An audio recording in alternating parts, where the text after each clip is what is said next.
Comment gérer mon entourage quand je suis en train d'évoluer? Cher Forex Trader, est-ce que ça t'est déjà arrivé? Tu es en train d'évoluer, tu es en train de travailler sur toi-même. Tu as eu une prise de conscience. Tu as simplement changé une de tes habitudes quotidiennes.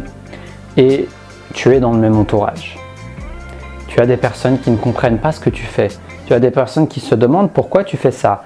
Tu as même des personnes qui vont te demander mais pourquoi tu passes moins de temps avec moi à faire ce qu'on faisait avant et que maintenant tu passes plus de temps dans ce projet que tu es en train de lancer, ou alors le matin en train de méditer, ou alors en train de faire une routine matinale, quelle qu'elle soit.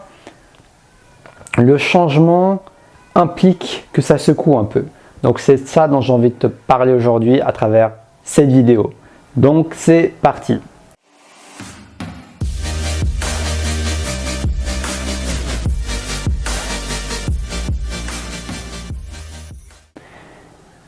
Ah bah oui, le changement n'est pas confortable. Tout changement implique un risque. Même les changements les plus positifs et les plus bénéfiques pour toi, qui sont en cohérence avec toi-même, qui vont t'apporter du positif, ont un risque. Et un de ces risques dont j'ai envie de te parler dans cette vidéo, c'est justement ton entourage. Tes amis, ta famille, comment vont-ils réagir? Alors parfois ça se passe très bien. Parfois ton entourage, on va dire, est branché avec toi dans cette évolution, ou même si eux ils ne sont pas dans cette démarche, ton entourage est en pleine acceptation de qui tu es, de ton évolution, une sorte d'amour inconditionnel qui fait que tu arrives à évoluer à ton rythme, à faire tes choix qui te correspondent, sans pour autant que ton entourage te freine. Mais parfois ce n'est pas le cas. Et il y a beaucoup de situations et beaucoup de personnes qui disent justement que ce n'est pas le cas.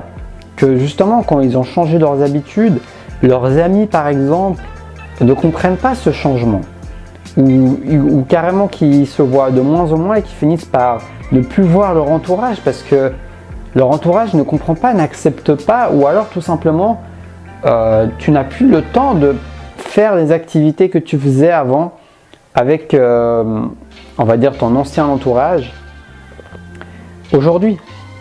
C'est peut-être ça aussi qui évolue et qui change. Et donc, comment mettre ça en place petit à petit dans ta vie? Il n'y a pas de solution miracle. Moi, je ne peux pas te dire quoi faire. Tout ce que je peux dire, c'est d'avoir conscience de tout ce qui t'empêche d'aller vers ce qui est important pour toi. Tout ce qui t'empêche d'aller vers tes rêves, vers ta vie idéale, de mettre les briques jour après jour de ce qui compte le plus pour toi. Et un des freins qui peut t'empêcher de ça, c'est la dépendance affective. La dépendance affective envers tes proches, envers tes amis, envers même ton conjoint ou ta conjointe. Et tout cela peut t'empêcher de rayonner, de briller vraiment qui tu es. Donc si tu as conscience de cela, ça ne veut pas dire que ça va disparaître du jour au lendemain. Mais au moins tu sais que ça, pour l'instant, c'est ça qui t'en empêche.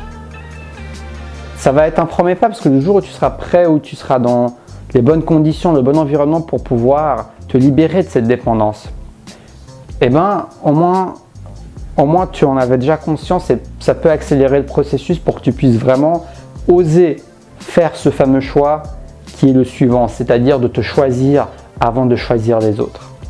Et oui, moi je pense qu'il faut se choisir avant de choisir les autres, parce que si nous-mêmes nous ne sommes pas pleins, remplis, si nous-mêmes nous ne sommes pas épanouis, comment voulons-nous nous épanouir avec les autres? Comment voulons-nous apporter de la valeur aux autres?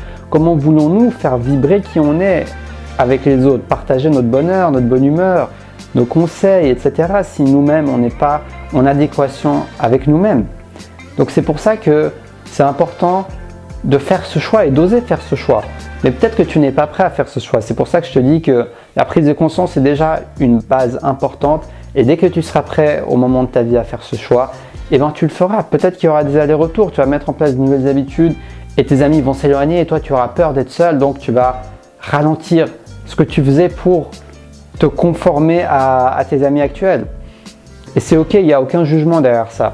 Mais prends juste conscience que ça ne pourra pas durer sur le long terme parce que si fréquenter ses amis trop longtemps, c'est trop en incohérence avec toi, ou alors ces relations sont toxiques et qui t'influencent à perpétuer des habitudes et des états d'esprit qui ne sont pas alignés avec tes valeurs, avec ton évolution, avec ta conscience et ce que tu veux vraiment faire, eh ben, ça risque de te tirer vers le bas et de te freiner. Donc c'est pour ça que un jour ou l'autre, il faudra sauter le pas si tu veux vraiment être épanoui dans ta vie et dans ton quotidien. Donc vas-y à ton rythme, mais sache qu'un jour ou l'autre, il faudra bien sauter. Donc si tu peux, oser faire ce pas petit à petit. Tu peux y aller progressivement, mais au bout d'un moment, si tu as des relations toxiques, il faudra couper les ponts. À moins que la personne en face évolue elle-même et change, mais on ne peut pas avoir cette attente envers les autres parce que c'est totalement en dehors de notre contrôle. Et c'est rare que les gens changent parce qu'on leur demande. Le changement doit venir avant tout de nous-mêmes. On peut être inspiré par l'extérieur, comme cette vidéo, comme par quelqu'un qui nous dit quelque chose, un maître, un enseignant, une formation, peu importe, un coach, un thérapeute. Mais dans tous les cas, ça sera avant tout un changement qui provient de nous-mêmes, de l'intérieur, qui va nous propulser vers nos objectifs et vers ce qui est important pour nous. Donc j'espère que tu as compris le message. Tes relations peuvent te tirer vers le bas, mais nous sommes des êtres sociaux, des animaux sociaux. Nous avons besoin d'affection, donc c'est pas toujours facile, même si tu sais que c'est un choix qui est bon pour toi, de sauter le pas et de lâcher cette validation en fait, cette appartenance. Mais n'oublie pas que parfois c'est en lâchant les choses, en osant abandonner certaines choses que tu te laisses l'espace pour créer de nouvelles choses, pour attirer de nouvelles personnes. Donc c'est un travail sur soi-même, de se libérer de nos entraves pour pouvoir attirer les personnes qui sont en cohérence avec nous-mêmes et qui vont évoluer vers des objectifs similaires ou en tout cas un état d'esprit positif vers lequel on a envie de tendre. Parce qu'on attire à soi ce que nous sommes en fait et la manière dont nous sommes conditionnés, nos croyances, notre vibration. Et donc c'est bien d'en prendre conscience pour connaître le processus et oser faire le pas petit à petit. Donc j'espère que cette vidéo t'a inspiré.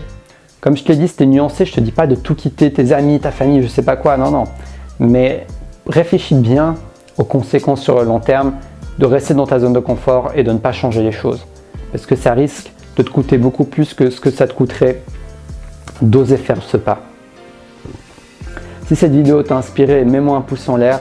Rejoins la communauté des Proactive Rêveurs sur Destination Soi-même, la chaîne qui va t'aider à te connecter à ta flamme intérieure et à partager avec les autres. En tout cas, j'ai été ravi de partager cette vidéo avec toi. Tu peux également t'inscrire pour réserver une séance de coaching offerte avec moi, le lien est dans la description de la vidéo. 30 minutes où on pourra discuter ensemble et voir si je peux t'aider et mieux connaître mes services en tant que coach de vie. Et si tu veux me suivre sur les réseaux sociaux, je suis disponible et présent chaque jour sur Facebook et Instagram où je poste des citations inspirantes, des mini-articles régulièrement, du contenu exclusif sur ces plateformes. Donc si ça t'intéresse, n'hésite pas à y jeter un œil. Je te souhaite une belle fin de journée et surtout, reste connecté à ta flamme intérieure. Et dis-moi ce que tu en penses dans les commentaires, je serais curieux de te lire et d'interagir avec toi.